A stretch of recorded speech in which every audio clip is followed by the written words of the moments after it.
ਦੇਖੋ ਬੱਚੇ ਜੋ ਟੌਪਿਕ ਹੈਗਾ ਉਹ ਹੈਗਾ ਐਕਸਲਰੇਸ਼ਨ। ਐਕਸਲਰੇਸ਼ਨ ਕੀ ਹੁੰਦਾ ਆਪਾਂ 9th ਦੇ ਵਿੱਚ ਵੀ ਪੜ੍ਹਿਆ ਬੱਚਿਓ, ਠੀਕ ਆ। Change in velocity with time. Velocity the change ਹੋਣਾ ਕੀ ਆ, ਐਕਸਲਰੇਸ਼ਨ ਆ, ਠੀਕ ਆ। ਜਿਵੇਂ ਕਿ ਸਪੋਜ਼ ਕਰੋ ਜਿਹਨੂੰ ਨਹੀਂ ਪਤਾ ਤਾਂ ਆਪਣੀ ਕਾਰ ਆ ਕੋਈ, ਉਹ ਕੀ ਆ ਸਟਾਰਟਿੰਗ 'ਚ ਖੜੀ ਆ ਤਾਂ ਉਹਦੀ ਵੈਲੋਸਿਟੀ ਕਿੰਨੀ ਆ, 0 ਆ, ਇੱਕ ਜਗ੍ਹਾ 'ਤੇ ਖੜੀ ਆ। ਟਾਈਮ ਆਪਾਂ ਉਦੋਂ 0 ਲੈ ਲੈਂਦੇ ਹਾਂ। ਉਦੋਂ ਬਾਅਦ ਆਪਾਂ ਸਟਾਰਟ ਕੀਤੀ ਕਾਰ ਤਾਂ 1 ਸੈਕਿੰਡ ਬਾਅਦ ਕਾਰ ਦੀ ਸਪੀਡ ਹੋ ਗਈ 2, ਵੈਲੋਸਿਟੀ ਹੋ ਗਈ 2। ਹੁਣ ਦੇਖੋ 1 ਸੈਕਿੰਡ ਦੇ ਬਾਅਦ ਆਪਣੀ ਵੈਲੋਸਿਟੀ ਕਿੰਨੇ ਨਾਲ ਚੇਂਜ ਹੋਈ, 2 ਨਾਲ ਨਾ। ਪਹਿਲਾਂ 0 ਸੀ ਫਿਰ 2 ਨਾਲ ਆ ਗਈ ਤਾਂ ਐਕਸਲਰੇਸ਼ਨ ਕੀ ਆ, 2। ਮਤਲਬ ਆਪਣੀ ਜਿਹੜੀ ਵੈਲੋਸਿਟੀ ਵਧੀ 1 ਸੈਕਿੰਡ 'ਚੋਂ ਕਿੰਨੇ ਨਾਲ ਵਧੀ ਆ, 2 ਆ। ਤਾਂ ਉਹ ਜਿਹੜੀ ਚੇਂਜ ਹੋਈ ਆ ਵੈਲੋਸਿਟੀ ਉਹੀ ਐਕਸਲਰੇਸ਼ਨ ਆ, ਮਤਲਬ 2। ਉਸ ਤੋਂ ਬਾਅਦ 1 ਤੇ 2 ਸੈਕਿੰਡ ਦੇ ਵਿਚਾਲੇ ਦੇਖੋ 2 ਤੋਂ 4 ਹੋ ਗਈ ਤਾਂ ਦੇਖੋ 1 ਸੈਕਿੰਡ ਦੇ ਵਿੱਚ ਇਸ ਜਗ੍ਹਾ ਤੇ ਕਿੰਨੀ ਵਧੀਆ ਸਪੀਡ, ਪਹਿਲਾਂ 2 ਸੀ ਫਿਰ 4 ਹੋ ਗਈ ਤਾਂ ਵੈਲੋਸਿਟੀ ਫਿਰ 2 ਨਾਲ ਵੱਧ ਗਈ, ਪਹਿਲਾਂ 2 ਸੀ ਫਿਰ 4 ਹੋ ਗਈ ਤਾਂ 2 ਨਾਲ ਵੱਧ ਗਈ, 2 ਕੀ ਆ ਤੁਹਾਡੀ ਐਕਸਲਰੇਸ਼ਨ, ਠੀਕ ਆ। ਇਸੇ ਤਰ੍ਹਾਂ ਜੇ ਇੱਥੇ 2 ਹੀ ਰਹਿੰਦੀ, 1 ਸੈਕਿੰਡ ਬਾਅਦ ਵੀ 2 ਹੀ ਸੀ, 2 ਸੈਕਿੰਡ ਬਾਅਦ ਵੀ 2 ਹੀ ਸੀ ਤਾਂ ਆਪਣੀ ਜਿਹੜੀ ਵੈਲੋਸਿਟੀ ਆ ਚੇਂਜ ਹੀ ਨਹੀਂ ਹੋਈ, ਵਧੀ ਨਹੀਂ, 2 ਹੀ ਆ ਤਾਂ ਇੱਥੇ ਐਕਸਲਰੇਸ਼ਨ ਕਿੰਨੀ ਹੋਣੀ ਸੀ, 0। ਤਾਂ ਐਕਸਲਰੇਸ਼ਨ ਦਾ ਬੱਚੋ ਦਿਮਾਗ 'ਚ ਭਾਲੋ, ਜਦੋਂ ਵੀ ਸਪੀਡ ਵਧੂਗੀ ਉਹ ਉਦੋਂ ਐਕਸਲਰੇਸ਼ਨ ਪੈਦਾ ਹੋਊਗੀ, ਠੀਕ ਆ। ਤਾਂ ਇਹਦਾ ਫਾਰਮੂਲਾ ਦੇਖੋ ਕੀ ਆ, v2 ਮਾਈਨਸ v1 ਜਾਂ v minus u over time. ਆਪਾਂ ਕੀ ਆ, v ਕੀ ਆ ਆਪਣੀ ਫਾਈਨਲ ਵੈਲੋਸਿਟੀ ਮਾਈਨਸ u ਕੀ ਆ initial velocity, starting velocity over time. ਜਿੰਨਾ ਵੀ ਮਾਈਨਸ ਕਰਕੇ ਆਊਗਾ ਉਹਨੂੰ ਆਪਾਂ ਫਾਰਮੂਲੇ 'ਚ ਭਰ ਕੇ ਐਕਸਲਰੇਸ਼ਨ ਦਾ ਫਾਰਮੂਲਾ ਆਜੂ। ਜਿਵੇਂ ਇੱਥੇ ਜਿਵੇਂ 0 ਤੇ 1 ਸੈਕਿੰਡ ਦੇ ਵਾਲੇ ਕੱਢਣਾ ਸੀ ਤਾਂ ਇੱਥੇ ਫਾਈਨਲ ਵੈਲੋਸਿਟੀ ਕੀ ਆ ਜਿਹੜੀ ਆਖਰ ਤੇ ਹੋਵੇ 2, u ਕਿੰਨੀ ਆ, v ਆ ਗਈ 2, ਇਨੀਸ਼ੀਅਲ ਵੈਲੋਸਿਟੀ ਕਿੰਨੀ ਸੀ, ਸਟਾਰਟਿੰਗ ਵੈਲੋਸਿਟੀ 0 ਤਾਂ u ਆ ਗਈ 0 ਤਾਂ ਇੱਥੇ v ਭਰੋਗੇ ਤੁਸੀਂ 2 ਮਾਈਨਸ 0, ਫੇਰ ਹੀ ਪਤਾ ਚੱਲੂਗਾ ਨਾ ਵੀ ਚੇਂਜ ਕਿੰਨਾ ਹੋਇਆ ਐਕਸਲਰੇਸ਼ਨ ਦਾ। 2 minus 0 over time, time 1 minus 0 1 ਤਾਂ 2/1 2, 2 ਐਕਸਲਰੇਸ਼ਨ ਆ ਗਈ। ਇਸੇ ਤਰ੍ਹਾਂ ਇੰਸਟੈਂਟੇਨੀਅਸ ਐਕਸਲਰੇਸ਼ਨ ਹੁੰਦੀ ਹੈ। ਇੰਸਟੈਂਟੇਨੀਅਸ ਐਕਸਲਰੇਸ਼ਨ ਨੂੰ ਕਿਸੇ ਖਾਸ ਜਗ੍ਹਾ ਤੇ ਤੁਸੀਂ ਐਕਸਲਰੇਸ਼ਨ ਪਤਾ ਕਰਨੀ ਹੈ, ਕਿਸੇ ਖਾਸ ਮੌਕੇ ਤੇ, ਕਿਸੇ ਖਾਸ ਇੰਸਟੈਂਟ ਤੇ। ਤਾਂ ਆਪਾਂ ਨੂੰ ਪਤਾ ਆਪਾਂ ਕੀ ਕਰਦੇ ਹਾਂ, ਡੀਵੀ ਕੀ ਮਤਲਬ ਸਮਾਲ ਜੀ acceleration, change in velocity over change in time dt। ਤਾਂ ਜਦੋਂ ਆਪਾਂ ਇੰਸਟੈਂਟੇਨੀਅਸ ਐਕਸਲਰੇਸ਼ਨ ਲੈਂਦੇ ਹਾਂ dv/dt, ਠੀਕ ਆ। ਯੂਨਿਟਸ ਕੀ ਆ ਜਾਣਗੇ, SI ਯੂਨਿਟਸ, ਇਹਦੇ ਡਰਾਈਵਡ ਯੂਨਿਟਸ ਹੋਣਗੇ, ਮਤਲਬ ਡਰਾਈਵ ਕਰਨੇ ਪੈਣਗੇ। ਜਿਵੇਂ ਫਾਰਮੂਲਾ ਕੀ ਆ, velocity over time, velocity units meter per second, time ਦੇ ਸੈਕਿੰਡ, ਇਹ ਸੈਕਿੰਡ ਉੱਪਰ ਜਾ ਕੇ ਮੀਟਰ ਪਰ ਸੈਕਿੰਡ ਸਕੁਏਅਰ, ਇਹ ਤੁਹਾਨੂੰ ਪਤਾ ਹੀ ਹੋਊਗਾ, ਹੈ ਨਾ, ਆਉਂਦਾ ਹੀ ਹੋਊਗਾ। ਡਾਇਮੈਂਸ਼ਨਲ ਫਾਰਮੂਲਾ ਇਸੇ ਤਰ੍ਹਾਂ m0 ਕਿਉਂਕਿ ਮਾਸ ਹੈ ਨਹੀਂ, ਆ m ਕੀ ਆ ਮੀਟਰ ਤਾਂ L1 ਸੈਕਿੰਡ -2 ਆ ਤੇ ਟਾਈਮ -2 ਆ, ਡਾਇਮੈਂਸ਼ਨਲ ਫਾਰਮੂਲਾ ਆ ਗਿਆ। ਤਾਂ ਇਹ ਸੀ ਬੱਚਿਓ ਐਕਸਲਰੇਸ਼ਨ, ਯਾਦ ਰੱਖਣਾ, ਠੀਕ ਆ। ਅੱਗੇ ਇਹਦੇ ਬੇਸ ਤੇ ਬੱਚਿਓ ਨੂਮੈਰੀਕਲ ਆ ਜਾਂਦੇ ਹੁੰਦੇ ਆ ਤਾਂ ਆਪਾਂ ਇਹਦਾ ਜੋ ਨੂਮੈਰੀਕਲ ਕਰਦੇ ਹਾਂ ਉਹ ਫਸਟ ਨੂਮੈਰੀਕਲ ਆਪਾਂ ਕਰਦੇ ਹਾਂ ਜੋ ਉਹ ਆ ਰਿਹਾ। ਇਹ ਬੱਚੋ ਹੈਗਾ, ਇਹ train was moving at a rate of 36 kilometer per hour. ਇਹ 9 ਦੇ ਵਿੱਚ ਵੀ ਕੀਤੇ ਆ। ਟ੍ਰੇਨ ਆ ਕੀ ਆ 36 ਦੀ ਸਪੀਡ ਤੇ ਜਾ ਰਹੀ ਆ, ਕਿਲੋਮੀਟਰ ਪਰ ਆਰ ਆ ਗਿਆ ਤਾਂ ਮਤਲਬ 36 ਦੀ ਸਪੀਡ ਆ ਇਹ। ਜਦੋਂ ਬ੍ਰੇਕ ਸਪਲਾਈ ਕੀਤੇ, ਬ੍ਰੇਕ ਲਾਏ ਤਾਂ ਉਹ ਕੀ ਆ ਰੈਸਟ ਤੇ ਆ ਗਈ। ਬ੍ਰੇਕ ਲਾਉਣ ਤੋਂ ਬਾਅਦ ਕੋਈ ਵੀ ਗੱਡੀ ਖੜ ਜਾਂਦੀ ਆ ਤਾਂ ਉਹ ਖੜ ਗਈ, ਰੈਸਟ ਤੇ ਆ ਗਈ। ਕਿੰਨੀ ਡਿਸਟੈਂਸ ਕਵਰ ਕਰਕੇ 200 ਮੀਟਰ। ਬ੍ਰੇਕ ਲਾਉਣ ਤੋਂ ਬਾਅਦ 200 ਮੀਟਰ ਚੱਲੀ ਗਈ, ਉਸ ਤੋਂ ਬਾਅਦ ਖੜੀ। ਆਪਾਂ ਪਤਾ ਕਰਨੀ ਹੈ ਕੈਲਕੂਲੇਟ ਦਾ ਐਕਸਲਰੇਸ਼ਨ ਇਨ ਦਾ ਟ੍ਰੇਨ। ਟ੍ਰੇਨ ਦੇ ਵਿੱਚ ਕਿੰਨੀ ਐਕਸਲਰੇਸ਼ਨ ਆਈ ਆ, ਠੀਕ ਆ। ਐਕਸਲਰੇਸ਼ਨ ਜਾਂ ਰਿਟਾਰਡੇਸ਼ਨ ਵੀ ਬੋਲ ਦਿੰਦੇ। ਰਿਟਾਰਡੇਸ਼ਨ ਕਿਉਂ, ਕਿਉਂਕਿ ਐਤਕੀ ਆਪਣੀ ਐਕਸਲਰੇਸ਼ਨ, ਆਪਣੀ ਸਪੀਡ ਘਟੂਗੀ। ਜਦੋਂ ਸਪੀਡ ਘਟਦੀ ਆ ਨਾ ਉਦੋਂ ਰਿਟਾਰਡੇਸ਼ਨ ਵੀ ਬੋਲਿਆ ਜਾਂਦਾ, ਠੀਕ ਆ। ਐਕਸਲਰੇਸ਼ਨ ਨੂੰ ਜਾਂ ਡੀ ਐਕਸਲਰੇਸ਼ਨ ਵੀ ਤੁਸੀਂ ਉਹਨੂੰ ਬੋਲ ਸਕਦੇ ਹੋ। ਹਾਂ, ਤਾਂ ਇਹਦੇ ਬੇਸ ਤੇ ਇੱਕ ਨੂਮੈਰੀਕਲ ਆ, ਨੂਮੈਰੀਕਲ ਫਾਈਂਡ ਕਰਦਾ ਤਾਂ ਆ ਮੈਂ ਨੂਮੈਰੀਕਲ ਸੋਲਵ ਕਰ ਦਿੰਦੇ ਆ, ਉਹੀ ਆ। ਤਾਂ train was moving at rate of 36 kilometre. ਤਾਂ ਟ੍ਰੇਨ ਆ ਜਿਹੜੀ ਉਹ ਚੱਲੀ ਜਾਂਦੀ ਆ, ਪਹਿਲਾਂ ਹੀ ਚੱਲੀ ਜਾਂਦੀ ਆ, ਮੂਵ ਕਰ ਰਹੀ ਆ 36 ਕਿਲੋਮੀਟਰ ਪਰ ਆਰ ਦੀ ਸਪੀਡ ਨਾਲ। ਤਾਂ ਆਪਾਂ ਨੂੰ ਕੀ ਆ, ਸਟਾਰਟਿੰਗ ਵੈਲੋਸਿਟੀ ਆ, ਸਟਾਰਟਿੰਗ ਵੈਲੋਸਿਟੀ ਕੀ ਆ 36 ਕਿਲੋਮੀਟਰ ਪਰ ਆਰ, ਠੀਕ ਆ। ਹੁਣ ਆਪਾਂ ਇਹਨੂੰ ਮੀਟਰ ਪਰ ਸੈਕਿੰਡ 'ਚ ਕਰ ਲੈਣਾ, ਕਿਲੋਮੀਟਰ ਪਰ ਆਰ ਨੂੰ ਕਿਵੇਂ ਕਰਾਂਗੇ, 36 ਉਵੇਂ ਕਿਲੋਮੀਟਰ ਦੇ ਵਿੱਚ ਮੀਟਰ ਕਿੰਨੇ ਹੁੰਦੇ ਆ, ਆਪਾਂ ਕਿਲੋਮੀਟਰ ਨੂੰ ਮੀਟਰ ਚੇਂਜ ਕਰਨਾ ਤਾਂ 1 ਕਿਲੋਮੀਟਰ ਦੇ ਵਿੱਚ 1000 ਮੀਟਰ, ਤਾਂ 1000 ਨਾਲ ਮਲਟੀਪਲਾਈ ਓਵਰ ਹਾਰ ਨੂੰ ਸੈਕਿੰਡ 'ਚ, ਘੰਟੇ ਨੂੰ ਸੈਕਿੰਡ 'ਚ। ਤਾਂ ਇਨਵਰਸ ਦਾ ਮਤਲਬ ਆ ਘੰਟੇ ਥੱਲੇ ਆ, ਤਾਂ 1 ਘੰਟੇ 'ਚ ਕਿੰਨੇ ਸੈਕਿੰਡ ਹੁੰਦੇ ਆ 3600 ਸੈਕਿੰਡ, ਉਹ ਥੱਲੇ ਉਹਦੇ ਨਾਲ ਡਿਵਾਈਡ ਕਰ ਦੇਣਾ, ਆ ਕੀ ਆ ਗਿਆ ਮੀਟਰ। ਤਾਂ ਦੇਖੋ 0 ਨਾਲ 0 ਕੈਂਸਲ ਆਊਟ, 36 ਨਾਲ 36 ਕੈਂਸਲ ਆਊਟ, 10 ਮੀਟਰ ਤੇ ਆ ਸੈਕਿੰਡ ਉੱਪਰ ਜਾ ਕੇ ਇਨਵਰਸ 10 ਮੀਟਰ ਸੈਕਿੰਡ ਇਨਵਰਸ। ਤਾਂ ਆ ਗਈ ਆਪਣੀ ਯੂ। ਆਪਾਂ ਇਹਨੂੰ ਮੀਟਰ ਸੈਕਿੰਡ 'ਚ ਕਰ ਲੈਣਾ, ਆਪਾਂ ਨੂੰ ਕਿਲੋਮੀਟਰ ਪਰ ਆਰ 'ਚ ਦਿੱਤੀ ਸੀ। ਹੁਣ ਬ੍ਰੇਕ ਅਪਲਾਈ ਕੀਤੇ ਗਏ ਤਾਂ ਉਹ ਰੈਸਟ ਤੇ ਆ ਗਈ। ਤਾਂ ਰੈਸਟ ਤੇ ਆ ਗਈ ਮਤਲਬ ਜਿਹੜੀ ਫਾਈਨਲ ਵੈਲੋਸਿਟੀ ਆ ਉਹ ਕੀ ਆ 0, ਕਿਉਂਕਿ ਆਖਰ ਤੇ ਜਾ ਕੇ ਕੀ ਆ ਫਾਈਨਲ ਤੇ ਆ ਕੇ ਉਹ ਖੜੀ ਆ, ਬ੍ਰੇਕ ਲੱਗਣਗੇ ਤਾਂ ਖੜੂਗੀ ਐਂਡ ਤੇ ਆ ਕੇ 0। ਠੀਕ ਆ। ਤਾਂ ਕਿੰਨੀ ਡਿਸਟੈਂਸ ਚੱਲੀ ਸੀ 200 ਮੀਟਰ। ਤਾਂ ਐਸ ਡਿਸਟੈਂਸ ਨੂੰ ਆਪਾਂ ਕਿਹੜੇ ਅੱਖਰ ਲਾਏ ਨੇ ਐਸ ਨਾਲ 200 ਮੀਟਰ। ਤਾਂ ਮੀਟਰ 'ਚ ਦਿੱਤੀ ਸੀ ਡਿਸਟੈਂਸ, ਤਾਂ ਕਰਕੇ ਆਪਾਂ ਇਹਨੂੰ ਕਿਲੋਮੀਟਰ ਪਰ ਆਰ ਨੂੰ ਮੀਟਰ ਪਰ ਸੈਕਿੰਡ ਚੇਂਜ ਕਰਨਾ ਪਿਆ। ਜੇ ਆ ਮੀਟਰ 'ਚ ਆ ਤਾਂ ਵੀ ਮੀਟਰ 'ਚ ਹੋਣੀ ਚਾਹੀਦੀ ਹੈ। ਠੀਕ ਆ। ਹੁਣ ਕੀ ਲੱਗੂਗਾ, ਆਪਾਂ ਕੀ ਪਤਾ ਕਰਨੀ ਆ ਐਕਸਲਰੇਸ਼ਨ ਜਾਂ ਰਿਟਾਰਡੇਸ਼ਨ। ਤਾਂ ਐਕਸਲਰੇਸ਼ਨ ਕੱਢਣ ਵਾਸਤੇ ਆਪਾਂ ਨੂੰ ਫਾਰਮੂਲਾ ਆਪਦਾ, ਲੇਕਿਨ ਐਤਕੀ ਆਪਾਂ ਨੂੰ ਇਕੁਏਸ਼ਨ ਆਫ ਮੋਸ਼ਨਸ ਵਰਤਣੀਆਂ ਬਣੀਆਂ ਜੋ ਆਪਾਂ 9th ਕਲਾਸ ਦੇ ਵਿੱਚ ਪੜ੍ਹੀਆਂ ਹੈਗੀਆਂ। 3 ਇਕੁਏਸ਼ਨ ਆਫ ਮੋਸ਼ਨ। ਇਹ ਤੇ ਜਿਹੜੀ ਇਕੁਏਸ਼ਨ ਲੱਗੂਗੀ ਇਹ ਤਿੰਨੇ ਬੱਚੇ ਤੁਸੀਂ ਕਰ ਲੈਣੀਆਂ। ਆਪਣੇ ਲੱਗੂਗੀ ਆ v ਸਕੇਅਰ, ਇਹ ਤੀਜੀ ਇਕੁਏਸ਼ਨ ਆਫ ਮੋਸ਼ਨ ਆ v square minus u square ਬਰਾਬਰ 2as।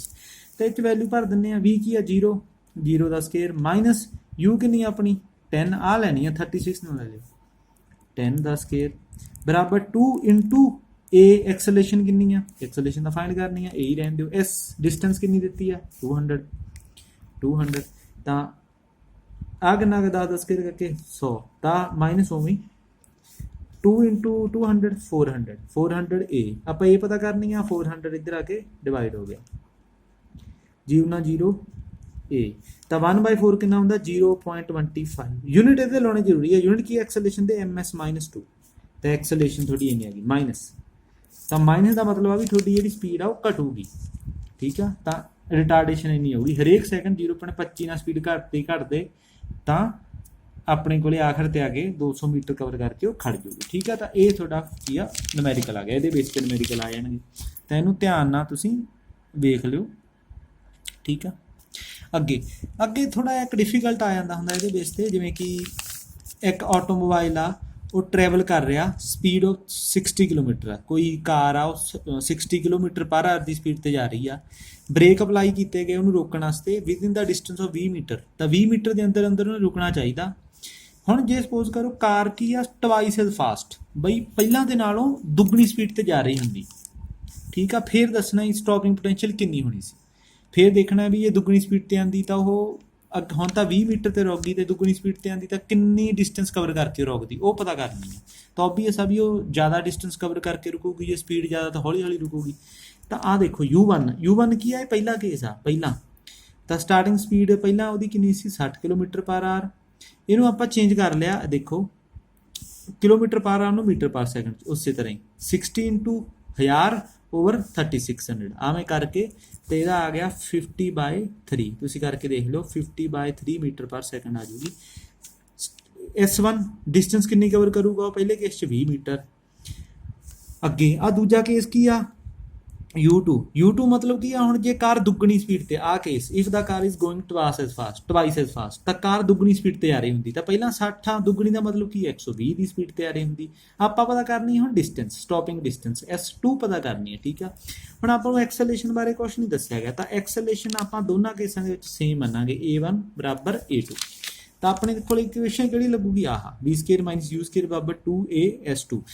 ਤਾਂ ਜਦੋਂ ਵੀ ਆਹ ਕੇਸ ਹੋਵੇ ਬੱਚਿਓ ਤਾਂ v ਤਾਂ ਹਮੇਸ਼ਾ 0 ਹੀ ਹੁੰਦੀ ਹੈ। ਜਦੋਂ ਅੰਡ ਤੇ ਜਦੋਂ ਵੀ ਬ੍ਰੇਕ ਲੱਗਣ ਦੀ ਗੱਲ ਹੋਈ ਵੀ ਬ੍ਰੇਕ ਲੱਗਣਗੇ ਤਾਂ v ਤਾਂ ਹਮੇਸ਼ਾ ਹੀ 0 ਆਉਣੀ ਹੈ ਫਾਈਨਲ ਵੈਲੋਸਿਟੀ। ਠੀਕ ਆ। ਤਾਂ ਆਪਣੇ ਕੋਲ ਜਿਹੜਾ ਸਿੰਪਲ ਫਾਰਮੂਲਾ ਬਣ ਜਾਂਦਾ -u2 ਸਕੁਅਰ ਬਰਾਬਰ 2a2s2। ਜੇ ਤੂੰ s2 ਪਤਾ ਕਰਨੀ ਹੈ ਤੁਸੀਂ s2 ਤਾਂ 2a2 ਆ ਇੱਧਰ ਆ ਕੇ -u2 ਨਾਲ ਡਿਵਾਈਡ ਹੋ ਗਏ। ਠੀਕ ਆ। ਕਲੀਅਰ ਆ। ਤਾਂ ਕਿਉਂਕਿ ਆ ਤਾਂ 0 ਹੀ ਸੀ, ਆਪਣੇ ਕੋਲ S2 ਕੱਢਣੀ ਸੀ ਐਤਕੀ। ਤਾਂ ਹੁਣ S2 ਕੱਢਣੀ ਆਪਾਂ ਇਸ ਫਾਰਮੂਲੇ 'ਚ ਵੈਲਿਊ ਭਰ ਦਿਓ। U2 ਆਪਣੇ ਕੋਲੇ ਹੈਗਾ 120, ਇਹਨੂੰ 120 ਕਿਲੋਮੀਟਰ ਪਰ ਆਰ ਨੂੰ ਵੀ ਤੁਹਾਨੂੰ ਚੇਂਜ ਕਰਨਾ ਪਊਗਾ ਮੀਟਰ ਪਰ ਸੈਕਿੰਡ। ਤਾਂ ਆ ਮੈਂ ਕੀਤਾ, ਇਹਨੂੰ ਕਰਕੇ ਦੇਖ ਲਿਓ ਤੁਸੀਂ ਆ ਵੀ 100/3 ਮੀਟਰ ਪਰ ਸੈਕਿੰਡ ਆ ਗਿਆ। ਠੀਕ ਆ। ਤਾਂ U2 ਦੀ ਵੈਲਿਊ ਹੈਗੀ ਆ 2 ਹੈਗਾ ਤੇ A2 ਐਕਸਲੇਸ਼ਨ ਹੈ ਨਹੀਂ। ਤਾਂ ਐਕਸਲੇਸ਼ਨ ਆਪਾਂ ਨੂੰ ਕੁਛ ਨਹੀਂ ਦਿੱਤਾ ਗਿਆ, ਤਾਂ ਐਕਸਲੇਸ਼ਨ ਆਪਾਂ ਮੰਨਾਂਗੇ ਪਹਿਲਾਂ ਵੀ ਉਨੀ ਹੋਊਗੀ ਬਾਅਦ 'ਚ ਵੀ ਉਨੀ ਹੋਊਗੀ, ਦੋਨੇ ਬਰਾਬਰ ਹੋਣਗੀਆਂ। ਐਕਸਲੇਸ਼ਨ ਇਹ 'ਚੋਂ ਕੱਢ ਲਾਂਗੇ। ਇੱਥੇ ਵੀ ਉਹੀ ਇਕੁਏਸ਼ਨ ਆਈ v ਸਕੁਅਰ ਬਰਾਬਰ -u ਸਕੁਅਰ 2as1। ਤੇ ਇਹਦੇ 'ਚੋਂ S1 ਦਾ ਉਹੀ ਫਾਰਮੂਲਾ ਜਿਹੜਾ ਆਪਾਂ ਸ਼ਾਰਟਕਟ ਕੀਤਾ ਹੋਇਆ ਆਹ U1 ਸਕੁਅਰ ਓਵਰ 2a1 ਮਤਲਬ v ਦਾ 0 ਹੀ ਆ। ਠੀਕ ਆ। ਤਾਂ ਆ ਗਿਆ, ਇਹਦੇ 'ਚ ਵੈਲਿਊ ਭਰ ਦਿਓ। ਤਾਂ S1 ਆਪਣੇ ਕੋਲ ਦਿੱਤੀ ਆ 20 ਮੀਟਰ, 20 ਭਰਤੀ। U1 ਸਕੁਅਰ ਕਿੰਨਾ ਆਪਣੀ 50/3। ਤਾਂ 50/3 ਦਾ ਸਕੁਅਰ 50 ਗੁਣਾ 50 2500, 3 ਗੁਣਾ 3 9 ਆ ਗਿਆ। 2 ਉਵੇਂ ਹੀ ਇੰਟੂ A1 ਉੱਪਰ ਜਾ ਵੜਿਆ ਕਿਉਂਕਿ A1 ਪਤਾ ਕਰਨੀ ਹੈ, B ਥੱਲੇ ਆ ਗਿਆ। ਤਾਂ ਆਪਣੇ ਕੋਲੇ ਦੇਖੋ ਆ ਸਾਰੀਆਂ ਚੀਜ਼ਾਂ ਉੱਪਰ ਜਾ ਵੜੀਆਂ। 9 × 18 20 ਨਾਲ ਗੁਣਾ ਹੋ ਗਿਆ 360 A1 ਆ ਗਿਆ। ਆ ਉੱਪਰ -2500 ਰਹਿ ਗਿਆ। ਤਾਂ A1 ਪਤਾ ਕਰਨੀ ਹੈ, 360 ਇੱਧਰ ਆ ਕੇ ਡਿਵਾਈਡ ਹੋ ਗਿਆ। 0 ਨਾਲ 0 ਕੱਟੀ ਤਾਂ -125/18 ਕੀ ਆ ਗਈ ਐਕਸਲਰੇਸ਼ਨ। ਇਹਦੇ ਯੂਨਿਟ ਪਾ ਦਿੰਦੇ ਆ ms-2। ਹੁਣ ਇਹ ਐਕਸਲਰੇਸ਼ਨ ਕਿਉਂਕਿ ਸੇਮ ਮੰਨੀ ਆ ਆਪਾਂ A2, ਤਾਂ ਉਹ ਐਕਸਲਰੇਸ਼ਨ ਇਹ 'ਚ ਭਰ ਦਿਆਂਗੇ। ਦੇਖੋ ਤਾਂ ਇੱਥੇ U2 ਕਿੰਨੀ ਆ ਆਪਣੇ ਕੋਲੇ 100/3। ਤਾਂ 100/3 ਕਿਉਂਕਿ U2 ਦਾ ਸਕੇਅਰ ਆ, ਤਾਂ 100/3 × 100/3 ਦੋ ਵਾਰੀ ਲਿਖਿਆ। ਓਵਰ 2 ਆ ਇੰਟੂ 2 ਥੱਲੇ। A2 ਆਪਾਂ 19 ਆ ਜਿਹੜੀ ਕੱਢੀ ਆ 125/18 ਮਾਈਨਸ ਦਾ।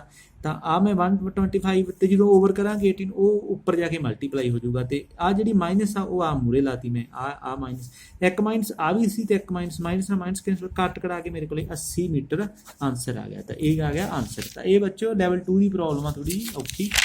ਹੁਣ ਜੇ ਤੁਸੀਂ ਇਹਨੂੰ ਆਪਾਂ ਈਜ਼ੀ ਤਰੀਕੇ ਨਾਲ ਵੀ ਕਰ ਸਕਦੇ ਹਾਂ ਕਿਉਂਕਿ ਆਹ ਤਾਂ ਕਾਫੀ ਲੰਬਾ ਤਰੀਕਾ ਬਣ ਗਿਆ। ਜੇ ਤੁਹਾਨੂੰ ਐਕਸਲਰੇਸ਼ਨ ਬਾਰੇ ਕੁਛ ਨਾ ਦੱਸਿਆ ਜਾਵੇ, ਐਕਸਲਰੇਸ਼ਨ ਦੋਨਾਂ ਕੇਸਾਂ 'ਚ ਕੌਨਸਟੈਂਟ ਹੋਵੇ, ਤਾਂ ਆਪਾਂ ਕੀ ਕਰ ਸਕਦੇ ਹਾਂ ਨਾ, U1 ਗਿਵਨ ਆਪਾਂ ਨੂੰ S1 ਗਿਵਨ ਆ, U2 ਗਿਵਨ S2 ਗਿਵਨ ਆ, ਤਾਂ ਆਪਾਂ ਕੀ ਰੇਸ਼ੋ ਲੈ ਸਕਦੇ ਹਾਂ ਦੋਵਾਂ ਡਿਸਟੈਂਸ ਦੀ S1/S2। ਤਾਂ ਡਿਸਟੈਂਸ ਦਾ ਫਾਰਮੂਲਾ ਕੀ ਆ, ਆਪਾਂ ਆਹ ਫਾਰਮੂਲਾ ਵਰਤਾਂਗੇ। S1 ਦਾ ਆਹ U1² ਉਹ ਪਹਿਲੀ ਆਹ ਇਕੁਏਸ਼ਨ ਚੋਂ U1² 2A1 ਤੇ S2 ਕੀ ਆ U2² 2A2। ਤਾਂ ਆਪਾਂ ਦੋਵਾਂ ਦੀ ਰੇਸ਼ੋ ਲਈ ਤੇ S1/S1 ਦਾ ਫਾਰਮੂਲਾ U1² 2A। ਕਿਉਂਕਿ ਇਹ ਲਵਾਂਗੇ A1 A2 ਕਿਉਂ ਨਹੀਂ ਲਵਾਂਗੇ, ਕਿਉਂਕਿ ਐਕਸਲਰੇਸ਼ਨ ਕਾਂਸਟੈਂਟ ਆ, ਉਦੋਂ ਹੀ ਇਹ ਵਰਤਣਾ ਜਦੋਂ ਐਕਸਲਰੇਸ਼ਨ ਕਾਂਸਟੈਂਟ ਹੋਵੇ। ਤਾਂ A1 A2 ਬਰਾਬਰ ਆ, ਤਾਂ A1 A2 ਬਰਾਬਰ A ਲੈ ਸਕਦੇ ਹਾਂ। ਤਾਂ U1² over -U1² 2A over -U2² 2A। 2A ਨਾਲ 2A cancel, minus cancel out, ਕੀ ਰਹਿ ਗਿਆ U1² U2। ਹੁਣ ਵੈਲਿਊ ਭਰ ਦਿਓ ਇੱਥੇ, ਠੀਕ ਆ। ਹੁਣ ਆਪਾਂ ਇਹਦੇ ਚੋਂ S2 ਕੱਢਣਾ, ਠੀਕ ਹੈ। ਇਹਨੂੰ ਸ਼ਫਲ ਕਰਕੇ S2 ਨੂੰ ਉੱਪਰ ਲੈ ਕੇ ਗਿਆ ਤੇ ਆ U1² ਥੱਲੇ ਆ ਕੇ ਡਿਵਾਈਡ ਹੋ ਗਿਆ ਤੇ ਆ ਜਿਹੜਾ U2 ਆ ਇਹ ਉੱਪਰ ਜਾ ਵੜਿਆ। ਤਾਂ ਆ ਬਣ ਗਿਆ ਸ਼ਫਲ ਕਰਕੇ। S2 ਪਤਾ ਕਰਨੀ ਆ ਆਪਾਂ ਨੂੰ ਕਿਆ ਹੀ ਗਿਆ ਸਟਾਪਿੰਗ ਡਿਸਟੈਂਸ ਫਾਈਨਲ। ਤੇ S2 ਕੀ ਆ ਗਿਆ S1 U1² ਓਵਰ U1²। ਤੇ ਇਹਦੀਆਂ ਮੈਂ ਵੈਲਿਊ ਭਰੀਆਂ ਦੇਖੋ। S1 20 ਸੀ ਇੰਟੂ ਜੋ ਵੀ ਸੀ ਮੇਰੇ ਕੋਲੇ U2² ਸੀ 100/3 ਸਕੇਅਰ ਆ, ਤਾਂ 100/3 ਇੰਟੂ ਜੋ ਵੀ ਆਇਆ ਇੰਟੂ ਆਪਣੇ ਕੋਲੇ U1² ਆਪਣੇ ਕੋਲੇ ਇੱਥੋਂ ਕੱਢਣੀ ਆਪਾਂ 50/3 ਤੇ ਅੱਜ ਭਰੀ 50 × 50 ਕਿਉਂਕਿ ਸਕੇਅਰ ਆ ਤੇ 3 ਉੱਪਰ ਜਾ ਵੜੇ। 3 ਨਾਲ 3 ਕੈਂਸਲ ਆਊਟ, ਕੱਟ ਕਢਾ ਕੇ 20 × 2 ਰਹਿ ਗਿਆ ਤਾਂ 80 ਮੀਟਰ। ਤਾਂ ਇਹ ਫਾਰਮੂਲਾ ਵਿੱਚ ਸੌਖਾ, ਠੀਕ ਆ। ਤਾਂ ਫਾਰਮੂਲਾ ਨੋਟ ਕਰ ਲਿਓ। ਜਦੋਂ ਐਕਸਲਰੇਸ਼ਨ ਕਾਂਸਟੈਂਟ ਹੋਵੇ, ਆਪਾਂ ਨੂੰ S1 S2 ਇਹਨਾਂ ਚੋਂ ਇੱਕ ਚੀਜ਼ ਪਤਾ ਕਰਨੀ ਹੋਵੇ, ਤਾਂ ਆਪਾਂ ਆਹ ਫਾਰਮੂਲਾ ਲਾ ਸਕਦੇ ਹਾਂ, S1/S2 ਰੇਸ਼ੋ ਲੈ ਸਕਦੇ ਹਾਂ। ਤਾਂ U1² U2। ਤਾਂ ਇਹ ਤਰੀਕਾ ਹੋਊਗਾ, ਠੀਕ ਆ। ਇਹਦੇ ਬੇਸ ਦੇ ਵਿੱਚ ਤੁਹਾਨੂੰ ਨੂਮੈਰੀਕਲ ਆਉਣਾ।